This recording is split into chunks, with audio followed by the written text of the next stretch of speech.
Usually on a hot summer's day in the afternoon when you're having a lovely cocktail, you'd maybe pair it with some cheese, some crackers. Yeah? Absolutely. But why not with chocolate?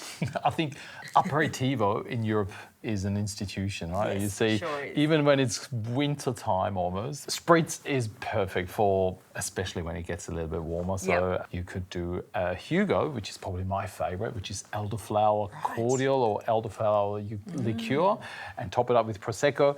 And then, of course, everybody knows an Aperol spritz, which actually works really well with that sort of bitterness that you have in there. And we just got a couple of different flavors of chocolate. And here we go, party on. So we always sort of top it up with Prosecco and a little spritz of soda water. Okay. And Aperol is actually sort of based on rhubarb, which not many people know as well. So it's bitter orange and it's got rhubarb and herbs. Absolutely. I actually didn't know that. I just thought it was the orange. The bitter orange. Yeah, the bitter but it's like a orange. mixture of a lot of different things, and rhubarb is actually one of the key ingredients. Okay. So that's why that sort of sourness, tartness, I thought with something like the Orange Intense would actually go really, really well. Because that's cold, I would probably go with the chocolate first. So then your palate can sort of melt the chocolate. You get the almonds in there, those pieces of orange, beautiful zestiness of cocoa, and then follow it up with the spritz. Chin chin. Chin chin. It actually works really well. But I put a bit of 70% there as well, so straight dark chocolate can actually work exceptionally well as well. I love that combination. Moving on to my Hugo.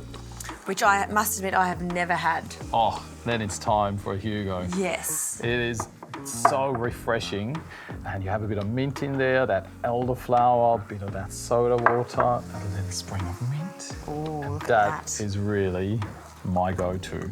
So again, we'll start with the chocolate. Absolutely. Okay, so a little piece of mint. You don't have to, but it's just like, because it's got ice in it, you actually get, your tongue gets really cold and it doesn't sort of necessarily melt the chocolate nicely on your palate anymore. And then with this and the mint, oh, it smells good already. Wow. I think I've discovered my new summer favourite. Perfect. Chin chin. That is sensational.